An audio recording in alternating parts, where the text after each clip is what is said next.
Alors bonjour, Jessie Lauzon, artiste militant, mais je suis d'abord un petit-fils d'agriculteur. J'ai cultivé cette terre-là avec mon grand-père dans la Naudière. J'ai pêché la barbotte dans la rivière des Mille-Îles. J'ai grandi exactement là où on veut faire passer ce pipeline. Je demeure aujourd'hui au bord du fleuve Saint-Laurent.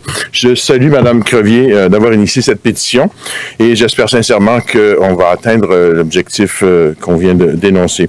Parce que c'est une cause, effectivement, qui mérite de transcender les couleurs, de transcender les partisaneries. Parce qu'on soit vert, qu'on soit bleu foncé, bleu pâle, rouge, jaune, orange. Je pense que tout le monde aime son eau de la même couleur, c'est-à-dire transparente. C'est pas une question économique, selon moi. C'est vraiment une question d'équilibre environnemental. C'est pas une question de redevance. Parce qu'il y a aucune promesse de milliards de dollars qui va pouvoir équivaloir l'assurance d'un bon verre d'eau pour des siècles et des siècles. Amen. Au niveau de l'économie, justement, l'agroalimentaire et le tourisme, c'est 500 000 emplois au Québec dans cette région-là.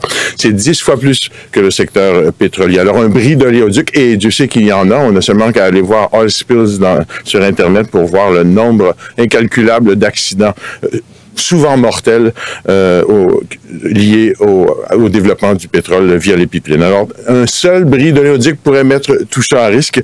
Et d'autant plus, le danger, c'est le fait que les municipalités sont pas équipées pour se prémunir contre ces accidents-là et ramasser ce pétrole-là qu'on peut pas ramasser. L'eau vaut plus cher que le pétrole.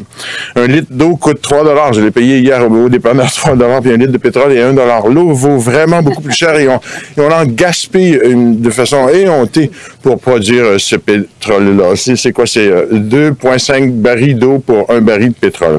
Je pense que le calcul est vite fait. Alors, je rêve d'une solidarité aussi avec les Premières Nations qui s'opposent à ce genre de développement. Les Indiens Malécites au Nouveau-Brunswick, nos frères se sont prononcés contre l'oléoduc qui devrait passer sur leur terre pour se rendre à Saint John. Et dans l'Ouest, les Unis M qui ont bloqué la route aux développeurs. Quand dernièrement, 82 maires de la communauté métropolitaine de Montréal se sont prononcés contre le projet, on les a accusés de manquer de vision. Eh bien, moi, je me demande la vision, qui manque de vision au fait? Parce que si ces 82 maires-là, qui représentent 4 millions de personnes, résidents québécois, manquent de vision, alors ça veut dire que tous les peuples autochtones qui ont refusé ces projets-là manquent de vision eux aussi. Est-ce que Barack Obama manque de vision lui aussi? Est-ce que le pape, qui s'est prononcé pour une prise de conscience de l'importance de cette maison commune, est-ce que le pape manque de vision? Je ne crois pas. Et quand 185 pays ont signé un accord à Paris au mois de décembre dernier pour dire qu'il faut stopper cette production-là au risque de tous mourir asphyxiés, je pense que c'est pas un manque de vision qui a conduit à cette décision-là. Alors, si nous, on manque de vision, je crois que l'industrie pétrolière est aveuglée par les profits. Eux regardent l'évolution de leur portefeuille, nous on regarde l'évolution de l'humanité, des humains qui vivent sur ces terres-là.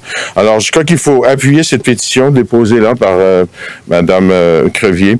Et j'appelle tous les citoyens, les Autochtones, les Canadiens français, les Canadians, tout le monde à signer cette pétition-là. J'appelle toute la communauté artistique, s'il vous plaît, les artistes, vous êtes sensibles à cette cause-là. J'aimerais que vous signiez cette pétition-là et que vous la fassiez circuler. Justin Trudeau, aujourd'hui, Premier ministre a rappelé en campagne électorale que ce n'est pas juste le gouvernement qui donne des permis, les communautés doivent aussi donner la permission. J'espère qu'il va tenir promesse, parce que manquer de gaz, c'est pas irréparable.